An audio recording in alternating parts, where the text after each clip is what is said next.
Okay. You ready? We haven't done this in a while. Oh my god. It's been a long time. All right.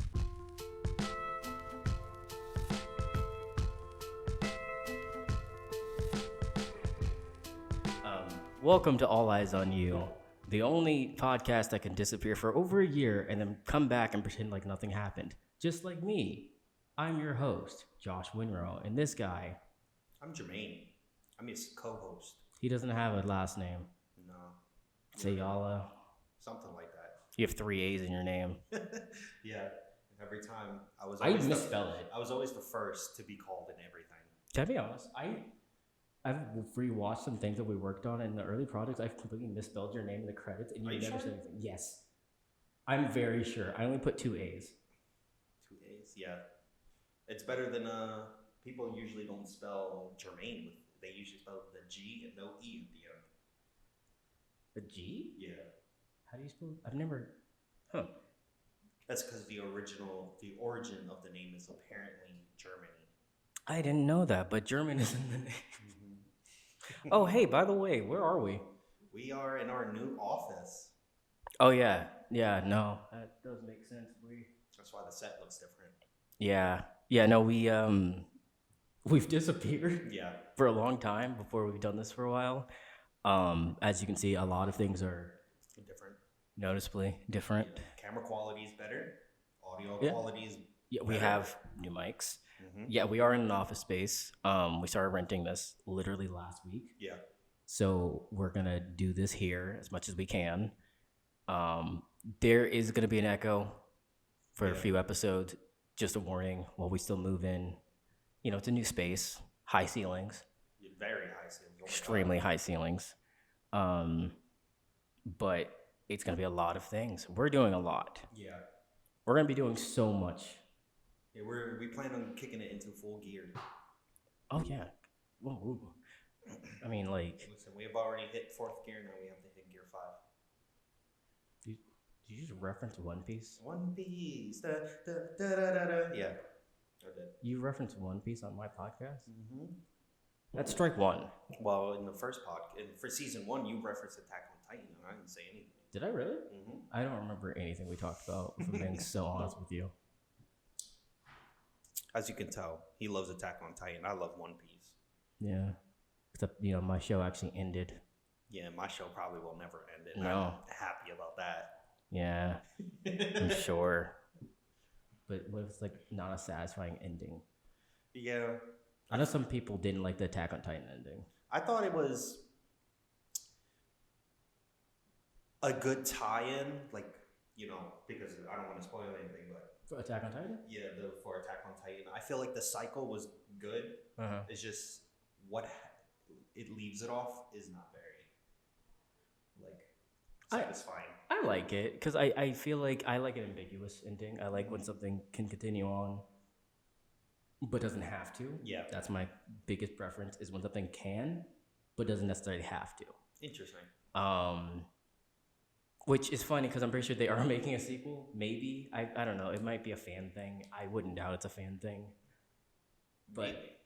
yeah. Fan work is usually. Actually, the ending was rewritten from the manga. I did not know that. So, well, I don't we remember. can't even spoil it. It's been long enough. Yeah. It So has what's been the long. difference between the I don't two know. things? I didn't watch I started reading the manga, but I didn't like doing it online, and I insisted on having the book, so I started getting the omnibuses. But it gets so expensive so quickly that I was like, I'm gonna wait. Let me see the ending in the show first. And I saw it, and then I cried. I won't lie, I did cry. I cried at the ending of it. Not like in like a sad way, but in like a damn. This was something I started watching over 10 years ago, I think. When did Attack on Titan come out? I think you're about right. I'm gonna look it up. Close to 10 years ago. Pretty sure it was like 10 years ago, wasn't it? I'm looking it up now. 2013. Yeah, so like something I started watching that long ago, and it's coming to an end, and like, because a lot of things I watched kind of like were already out, so like, I saw the ending kind of late compared to other people, where people are like, oh, I like the ending of that. It's like, huh? I haven't even finished it. Whereas like Attack on Titan was the thing where it's like I saw it kind of along the lines with everyone else seeing it. Kind of like Arcane. Yeah. Arcane was you didn't see Arcane? I saw season 1 of Arcane, and I'm in episode 3 of season 2. Oh my god, I watched it all, like season 1 and season 2, all when it was all coming out. Mm-hmm. I was so obsessed with it. I still am. It's been almost a year exactly since it came out, which is crazy to me that you haven't seen it. I like to slow burn my stuff. Because like season 2, I remember the discourse on TikTok and everywhere. JB and JB Not was a whole big thing that I would talk about. You haven't gotten there yet, so you don't know. You finished Act 1? Mm-hmm. Oh my god! I finished Act 1. Yeah, Arcane's set in acts, but like I think Arcane does really good storytelling. Oh yeah! Oh my god! Season 1 storytelling was fucking great. Mm-hmm. Oh my god! The way everything just flowed within each other, like there was no really like. I wouldn't say there isn't a point where you sit there and you go, that wasn't needed. Everything. Get closer to your mic. Everything like hits back to back to back, and there's no like storylines that kind of just disappear. Everything is tied up. No.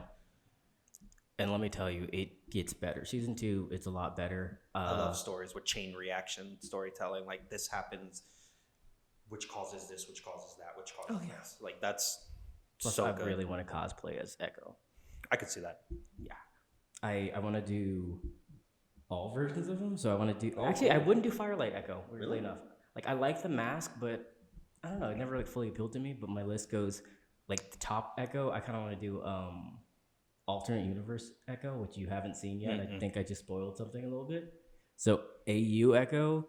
Then I want to do like I guess. I'm gonna spoil stuff. Final Fight Echo, and then like is that basic Echo. Which one is the one where Echo's wearing all white? Like he's wearing like a white shirt. Like there's a scene where I'm thinking of season 1 where him and Jinx are going at it, and he's wearing. Oh, the overalls. That's his basic outfit. Okay. That's kind of what he wears in the game too. Except he has a mohawk, which I'm so glad they got rid of because he has a mohawk in the game. Yeah, in the game he's huge mohawk. He looks like a fish. It's really bad. Wow. I will say that they did Echo so well, except for like they do have this tendency to like whenever they have black characters in media, give them dreadlocks in a very specific way where it's like it's a side. Yeah, because Killmonger, Echo, Miles Morales and Spider-Man 2 game. Yeah, I actually did a deep dive of why they do that. It has to go with racial it is. Issues, but also a lot of people don't know how to animate. They don't know how to animate black hair. People that is like a genuine thing. It's ridiculous. It was one of those things where like whenever I was growing up, I would make a character in a game, mm-hmm. and if I made them black, I would always go like, all right, I don't like any of these hairstyles because they're either all just very basic, like, you know, the cornrows, the dreads. They're either basic black people, stereotype hair, or white. Yeah. So it's very much like, all right.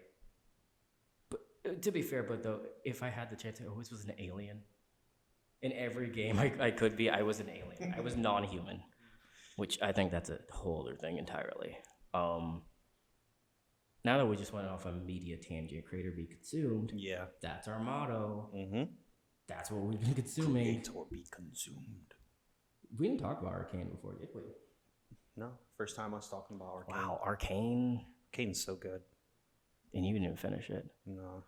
The story, even up to episode 3, it's like, it's so good. True. I love seeing the stuff that shows the aftermath of a big event. Like, what... It's just insane. Yeah, the storytelling from season 1 to season 2. I will say something about Arcane. The entirety of the show takes place in like very short amount of time after Act 1. A lot of it's after just right Jinx. back to back. Yeah, like literally, especially season 2. I would say I think season 2 almost completely takes place in like maybe a month. Jesus Christ. I mean, the entirety of the first season, like after Act 1, was in like a week. It was a few days when this all happened. Yeah, that's how I feel about most of the Marvel games, where it's like Spider-Man fighting a huge event, and Yeah. then you remember this happened in 2 days. Yeah, I think about that a lot with things where it's like a lot of media. I used to like whenever I would watch a movie, I would count how long it's been and go, hold on. Oh, One Piece does it horrible, dude. It's like, oh, we have 24 hours to do this, and then the movie's 2 hours long, and you're like, Yeah.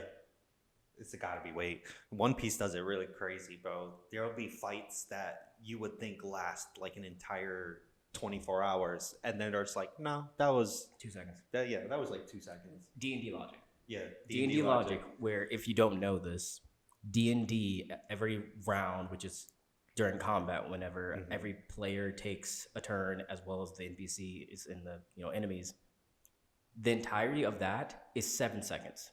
Yep. So a combat, which we've played, Which where sometimes takes hours. Yes, where we've played through that's taken an hour or so.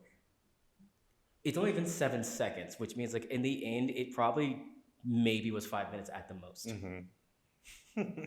Which I really like. I recently just watched the D&D movie. Really? Yes, I've been putting it off for so long. Dude, that movie's so good.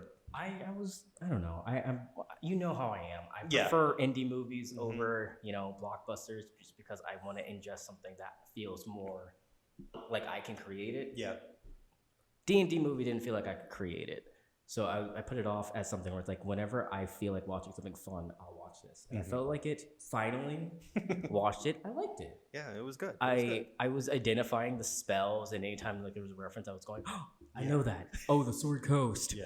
Oh, blah blah blah. It's like, it was really great. My favorite part about all that entire like them doing that movie is that they stuck so close to D&D. Oh, it was like, extra. lore. It was almost entirely like I will say, of course they took creative liberties, but one of the most interesting ones that stuck with me was the hither. Yeah, hither. That is not in the game, but when I saw that, I immediately was like, that is something that like we would have used, because the amount of times that like genuinely I've put a very easy situation. I'm a DM, by the way. I don't know if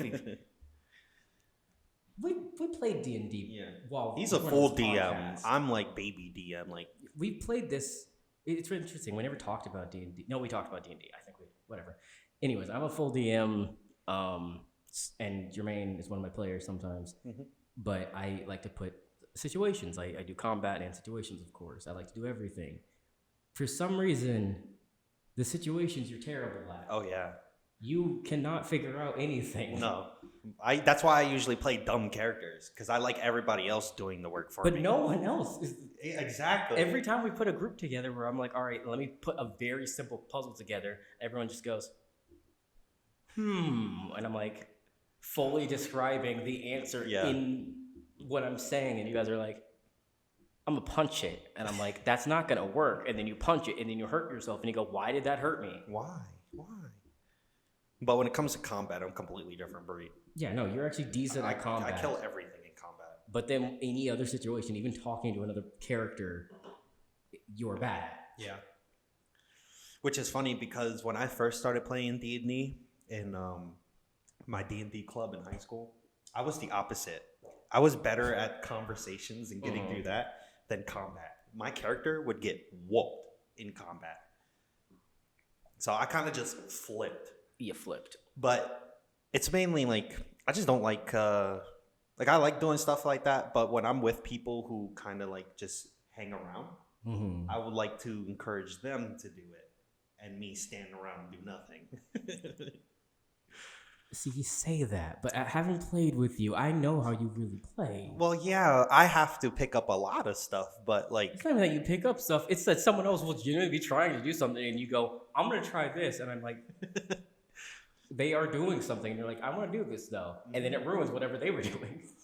Someone genuinely is talking and negotiating. And I'm in the back trying to steal. Yes. That's usually what it is. You tried to steal something in broad daylight. I don't remember what it was. And I was like, okay, sure. And you tried it, and then it failed, and then the entire tavern, wherever you were, attacked you. And I was like, you could have had it very easily. Yeah.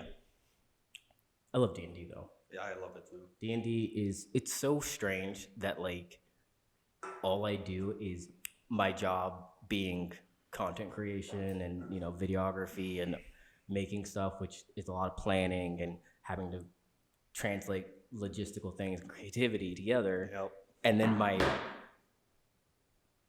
Sorry. and then my hobby, the thing I do to relax, is do something that intensely is creative and logistical, and having to organize things and make stories, elaborate stories and everything.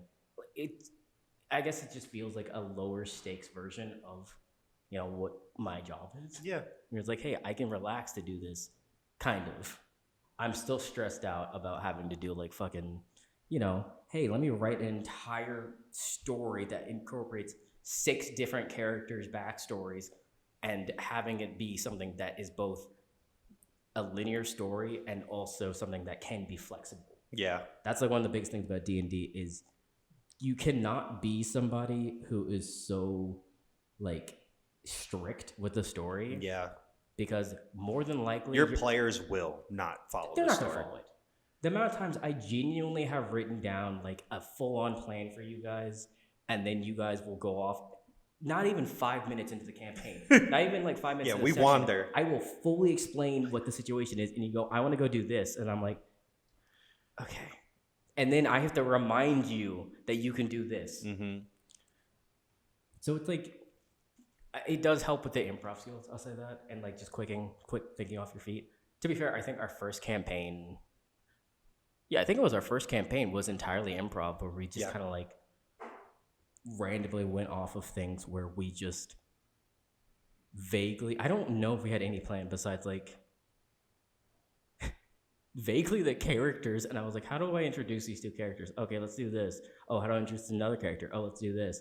Okay, what's a reason that I can force them to do this? Okay, let's do this. Yeah.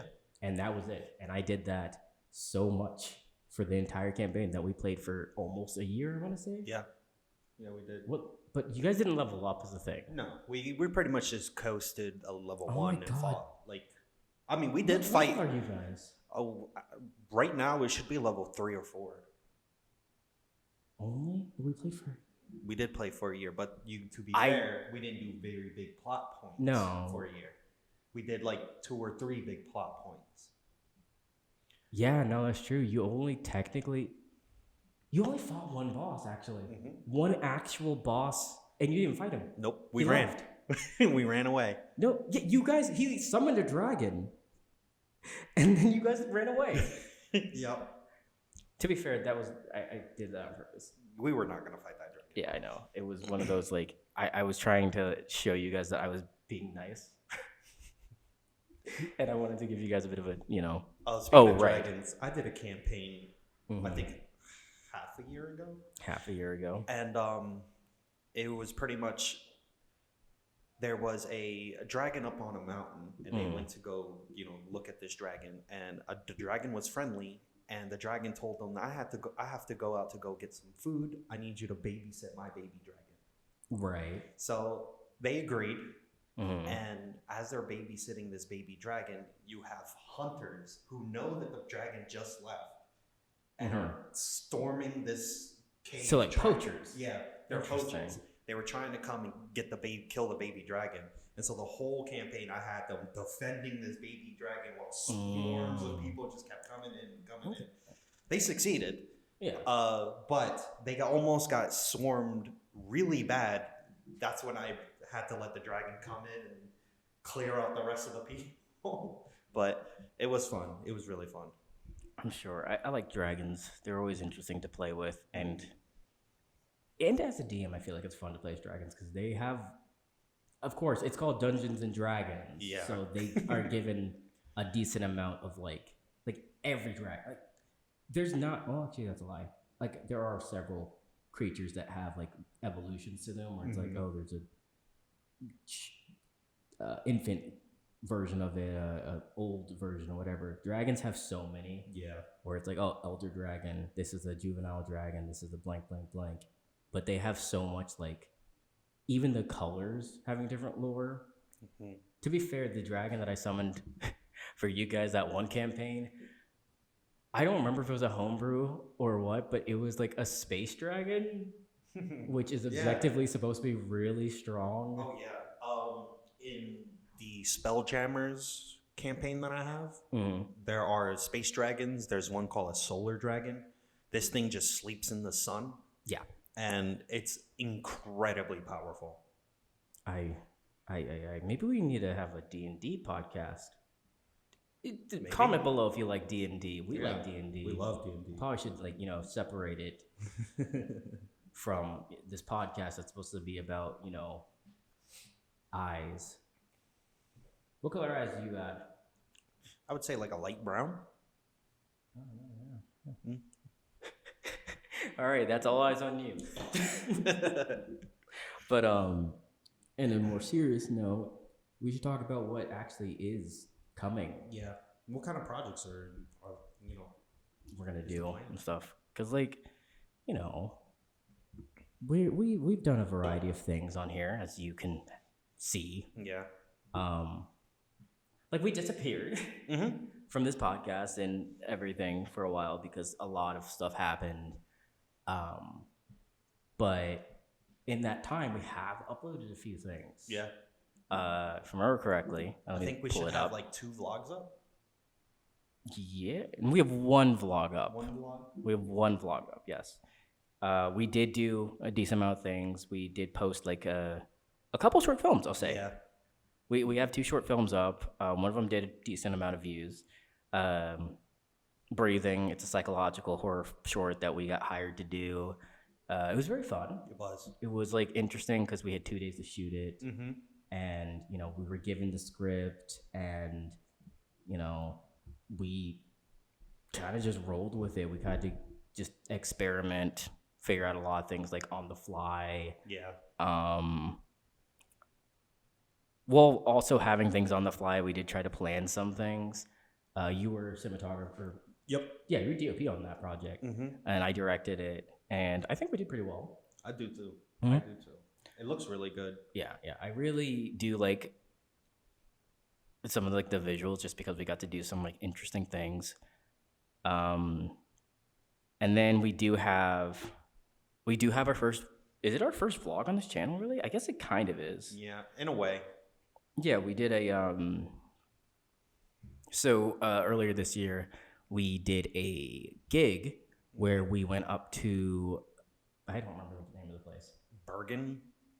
I think it was Bergen County or something like that. Yeah, we shot a concert called Buster Stock. Yes. So we did videography for that, and it was really fun. It was great. It was amazing. The people there were amazing, and we got to listen to really cool music. The food was great. Get really great food, and we just got to hang out. So we wanted to document that. And that was just purely for fun, documenting that. Yep. Documenting that. Which, it was our first time getting to do that in that kind of vlogish type of way, which I always have a conflicting feeling about vlogs. Really? Which, yeah, it's one of those things for me where it's although I feel YouTube has a ton of vlogs, we kind of are coming into a certain day and age where a day in the life content kind of thing is really popular. Yeah. But it also is very specific. I watch a decent amount of YouTube, and I have been seeing a lot of videos with day in the life of a 7-Eleven employee, or day in the life of a semi truck driver or something like that. And it literally is just people going throughout their day doing this, and you learn a little bit of those things. You get to hear about their lives and stuff like that. So I thought it was interesting, and I like that type of content because I just feel we grew up on vlogs of YouTubers who are just doing talking into their phone camera or their camera, where they were just kind of walking around doing whatever with that shaky cam kind of look where it's all oh, we're doing this. Yeah, I've noticed a lot of that. People who did do that switched over to our real life stream. Yeah. So because I feel people do like to see a little bit into different lifestyles, and I want to do more of that where it's showing a bit of our creative process behind the scenes instead of just being like, because there's BTS, Yes. but BTS in itself is just a documentary short film, which we have done before. So it's like, do we want to do that, or do we want to just do this vlog type stuff? We're gonna do both. Yeah, we'll do both. We're gonna do both. But leave us your opinion on those things. Like, what do you like? Exactly. Do you like that more like cinematic style, a day in the life where you're almost looking at like a short film, or do you like the whole holding a camera and talking into it like you are with somebody? Yeah. Like on FaceTime or something like that. Hanging out. Yeah. That's what I've noticed, at least. A lot of the content creators who do vlogs and stuff usually are the people who do the shaky cam, who it feels way more personal than just having a camera person following them around or something. And it's good and bad. You either succeed or you don't. Yeah. There is a YouTuber I do like to watch. His name's Tatsuki. I believe I've shown you him. Yes. He is really, really cool. He is a videographer as well. But he does a lot of work. He just, shows like his work style, his vibe with things. Like he'll show you like, oh, this is my workspace.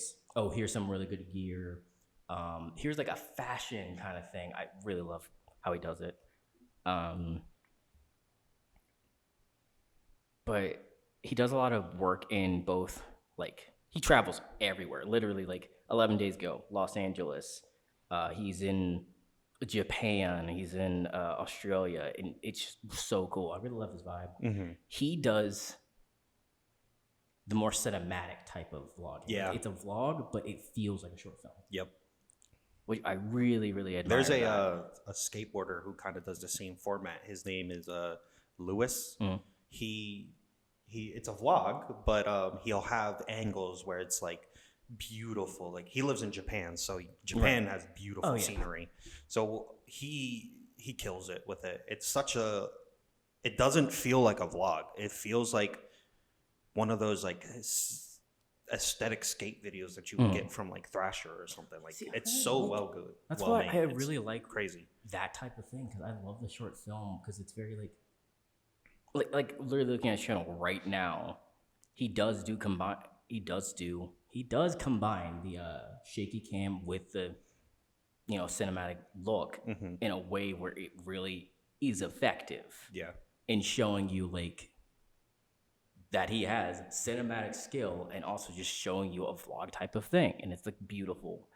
Another thing that he does, which I really like, is he has his own fonts that he hand draws everything. Oh wow. Yeah, it's really cool. I would love to like do a deep dive on him, just because like I really love how he does things. But we are definitely going to try to do more vlog type things, just because we got this really cool office. We can hang out more, work more, so it's like we can show that process. Yeah. And we want to just make more things in general. We have some interesting projects coming up. I think a lot. We have a lot. Like we're gonna be shooting another one, probably like as soon as we finish this one. So that's fun. Another thing we did this year, a couple months ago, is we did a 72-hour film competition again. We haven't done it for a year or two. I think we did the last one in 2022. Okay, yeah. Damn, that's right. Yeah. Right? Like 3 years? Pretty sure it's 2022 when we years. did it. Yeah. This one, you can see it on the channel. It's called Bear Witness. Yep. It's available for anybody out there. So if you want to look at it, go on Winmore Media on YouTube. Yeah. If you are not already on YouTube. Yeah. If you're not already on YouTube, if you're hearing this, definitely go on our YouTube. Check out our 72 video. Yeah, 72 was very fun. We got to like, I rented an Airbnb for it, and we just, for the 3 days we were there, got to just hang out, make a really cool film. We got nominated for Best Cinematography and Best Writing, so that was awesome. Yeah. The actors we worked with were amazing. Phenomenal. You can check everyone out in the description on there. Yep. Show them some love, please, because they worked Yeah. hella hard on that. And our crew too was really great. Mhm. And I destroyed a teddy bear for the film. I have video evidence of it. Yeah, there's video evidence of it. There is a vlog for that, which might be coming soon. Yeah. So that's fun. Yeah, check out Bear Witness. There's a lot of things that we're probably going to be linking. But there's a lot that we've been.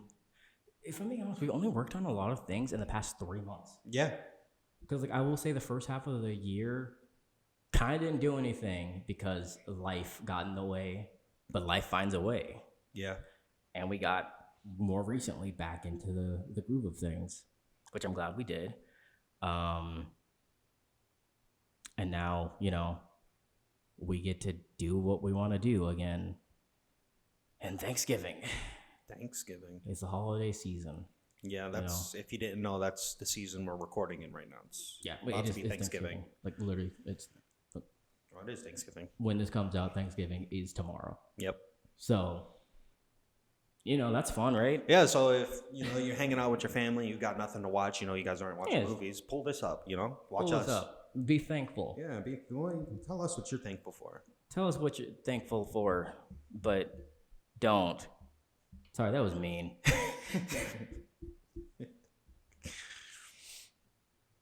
I don't know. I'm nice sometimes.